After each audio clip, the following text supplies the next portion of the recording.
Hello friends. ரீசெண்டாக நான் கேரளாவில் இருக்க தென்மலைக்கு போயிருந்தேன். அந்த பிளேஸில் என்னெல்லாம் சுற்றி பார்க்க இருக்குது அண்ட் எவ்வளோ பட்ஜெட்டில் போனேன் அப்படின்றத இந்த வீடியோவில் பார்க்கலாம்.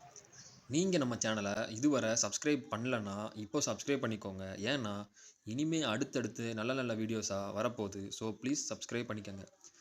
ஸோ வாங்க கண்டென்ட்குள்ளே போகலாம்.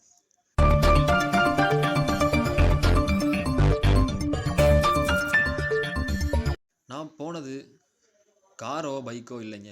நாங்கள் போனது ஒரு எக்கனாமி ஒன் டே ட்ரிப் தான். ஸோ ஏர்லி மார்னிங் 6 மணிக்கெல்லாம் எங்கள் ஊர் ரயில்வே ஸ்டேஷனுக்கு போயிட்டோம். திருநெல்வேலியில் இருக்கிற புதுப்பேட்டையில் தான் நான் இருக்கேன். ஸோ எங்கள் ஊர் ரயில்வே ஸ்டேஷனுக்கு நாங்கள் போய்க்கிட்டோம். சரி, டிக்கெட் எடுக்கலாம்னு போனால் அங்கே டிக்கெட் கவுண்டரே ஓப்பன் பண்ணல. அப்புறம் கொஞ்சம் நேரம் வெயிட் பண்ணிகிட்டு இருந்தோம். தென் டிக்கெட் கவுண்டரு ஓப்பன் பண்ணிட்டாங்க. நாங்கள் உடனே போயிட்டு டிக்கெட் எடுத்துக்கிட்டோம். ட்ரெயின் எப்போ வரும்னு கேட்டோம். 7 மணிக்கு வரும்னு சொன்னாங்க. அதே 7 மணிக்கு செங்கோட்டை ட்ரெயினும் வந்துச்சு. ட்ரெயினில் போகிற வழியில் ஃபுல்லாக நல்ல இயற்கையான அட்மாஸ்பியர், கிளைமேட்டும் நல்லா இருந்துச்சு. தென் செங்கோட்டை ரயில்வே ஸ்டேஷன் ரீச் பண்ணோம். அங்கே பார்த்தீங்கன்னா அந்த ஏரியாவே ரொம்ப சில்லாக ரொம்ப க்ளீனாக இருந்துச்சு. ரயில்வே ஸ்டேஷன்லேருந்து பஸ் ஸ்டாண்டுக்கு டிஸ்டன்ஸ் அதிகம். ஸோ ஆட்டோவில் தான் போனோம். தென் பஸ் ஸ்டாண்டில் போயிட்டு தென்மலைக்கு போகிற பஸ்ஸில் ஏறிட்டோம். பஸ்ஸில் உட்கார இடம் கிடைக்கல, நின்றுட்டே தான் போனோம். ஒரு வழியாக கொஞ்ச நேரத்தில் சீட் கிடச்சிச்சு. அதுவும் ஜன்னல் சீட்டு. பஸ்ஸில் போகிற வழி எல்லாமே செம்ம க்ரீனிஷாக இருந்துச்சு. ஃபுல்லாக ஹில் ஸ்டேஷன் தான் அந்த ஏரியா ஃபுல்லாகவே. தென் ஒரு 1 ஹவர் ட்ராவலுக்கு அப்புறம் தென்மலை எக்கோ டூரிசமில் இறங்கிட்டோம். அங்கே ஒரு ஆஃபீஸ் இருக்கும் ஃபார் டிக்கெட் ஓப்பனிங். அந்த ஆஃபீஸில் போயிட்டு டிக்கெட்டை எடுத்துக்கிட்டு நீங்கள் அங்கே போய் சுற்றி பார்க்கலாம். நாங்கள் எடுத்தது லெசர் ஜோனுக்கு மட்டும்தான் டிக்கெட் எடுத்தோம். ஆனால் அங்கே leisure zone and adventure zone 2 இது இருக்குது. நாங்கள் ஒன் டே ட்ரிப் பிளான் பண்ணதுனால லெசர் ஜோன் மட்டும் போனோம். அதுக்கடுத்து பார்த்தீங்கன்னா டிக்கெட் எடுத்துகிட்டு லெசர் ஜோனுக்கு நடந்து போனோம். போகிற வழியில் ஒரு பிரிட்ஜ் இருக்கும், கீழே ரிவர் போகும். அந்த தண்ணி டேம்லேருந்து வர்ற தண்ணி. அந்த பிரிட்ஜை கிராஸ் பண்ணி உடனே லெசர் ஜோனை ரீச் பண்ணிடலாம். அப்புறம் அங்கே பார்த்தீங்கன்னா அந்த பிரிட்ஜை கிராஸ் பண்ணி உடனே லெசர் ஜோனுக்கு ரீச் பண்ணிட்டோம்.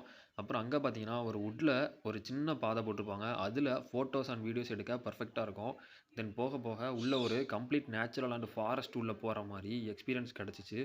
உள்ளே நிறைய ஸ்டாச்சூஸ் இருக்கும். லைக் டைனோசர்ஸ் அண்ட் ஹியூமன் ஸ்டாச்சூஸ்லாம் இருக்கும். ட்ரீஸுமே வந்து பார்த்திங்கன்னா ரொம்ப திக்காக இருக்கும். இடமும் ரொம்ப சைலண்ட்டாக இருக்கும். நாங்கள் போயிருந்தப்போ வந்து பார்த்திங்கன்னா ஓவர் க்ரௌடட் கிடையாது, ஒரு டீசெண்டான க்ரௌடு தான் இருந்துச்சு. இன்னொரு பெஸ்ட் விஷயம் என்னென்னு பார்த்தீங்கன்னா ரொம்ப க்ளீனாக இருந்துச்சு அந்த ஸ்பாட் எல்லாமே. அங்கே சுற்றி பார்த்த உடனே டேம் மேலே போய் ஃபோட்டோஸ் எடுக்கலான்னு போனோம். பட் டேமுக்கு போக தனி டிக்கெட்டு. தென் டேம் பக்கத்தில் இருந்து ஒரு பியூட்டிஃபுல்லான கார்டனில் போயிட்டு சுற்றி பார்த்துட்டு வீடியோஸ் அண்ட் ஃபோட்டோஸ் எடுத்தோம். டேமை கிட்டத்தில் போய் பார்க்கும்போது பார்த்தீங்கன்னா வேறு லெவலில் இருந்துச்சு. அங்கேருந்து கொஞ்சம் ஃப்ரண்ட்டில் வந்தால் சஸ்பென்ஷன் பிரிட்ஜ் இருக்குது. அந்த சஸ்பென்ஷன் பிரிட்ஜு நாங்கள் போயிருக்கும்போது மெயின்டெனன்ஸ் இருந்துச்சு. ஸோ ரொம்ப தூரம் எங்களால் போய் ஃபோட்டோஸ் எடுக்க முடியலை. ஆனால் ஒன்றுங்க, சஸ்பென்ஷன் பிரிட்ஜில் நடக்கும்போது பிரிட்ஜு ஷேக் ஆன அப்புறம் ஒரு செகண்டு மரண பயத்தை காட்டிடுச்சு. சாவு பயத்தை காட்டினாங்க பரமா, அவங்களுக்கு சாவ காமிச்சிடணும். உயிர் பிச்சை கேட்க விட்டா பரமா. அங்கேருந்து கிளம்பி பஸ்ஸில் வரும்போது பாலருவின்னு ஒன்று இருக்கிறத கேள்விப்பட்டோம். ஸோ அங்கே போகலான்னு பிளான் பண்ணிவிட்டு பஸ்ஸில் இருந்து பாதியிலே இறங்கிட்டோம். இது அங்கே என்ட்ரன்ஸ்லேயே பெரிய பெரிய ஆர்ச்சஸ் இருந்துச்சு. அங்கேருந்து உள்ளே போனால் பாலருவி இங்கேருந்து 5 கிலோமீட்டர்ஸு. ஸோ அங்கேருந்து ஒரு மினி வேனில் தான் கூப்பிட்டு போனோம். ஸோ எல்லோரும் டிக்கெட் எடுத்துக்கோங்க அப்படின்னு சொன்னாங்க. டிக்கெட் எடுத்துகிட்டு ஒரு வழியாக பாலருவி ரீச் பண்ணியாச்சு. இறக்கி விட்ட பிளேஸில் இருந்து ஃபால்ஸுக்கு கொஞ்சம் தூரம் நடக்கணும். நடக்கிற வழி பார்த்திங்க அப்படின்னா ஃபுல்லாகவே சின்ன சின்ன பாறைகளும் மரங்களும் நிறையா இருந்துச்சு. ஃபைனலி அந்த பிரம்மாண்டமான ஃபால்ஸை பார்த்தோம். அங்கே வர்ற தண்ணி செம்ம ஹைட்லேருந்து வந்துச்சு. தென் அங்கே ஒரு குளியலை போட்டு செங்கோட்டைக்கு பஸ் ஏறி வந்துட்டோம். அண்ட் தென் ட்ரெயின் இருக்கான்னு பார்த்தோம். ட்ரெயினுக்கு லேட் ஆகுன்னு சொன்னாங்க. ஃப்ரெண்டுக்கு வீட்டுக்கு 6 மணிக்குள்ளே போகணும் அப்படின்னு முனிப்படத்தில் வர லாரன்ஸ் மாதிரி சொல்ல ஆரம்பிச்சிட்டான். நாங்கள் பஸ்ஸிலேயே திருநெல்வேலிக்கு ரிட்டன் ஆகிட்டோம். ஓவரால் செம எக்ஸ்பீரியன்ஸாக இருந்துச்சு. இது இங்கே எவ்வளோ எக்ஸ்பென்ஸ் ஆச்சுன்னு கேட்குறது எனக்கு புரியுது.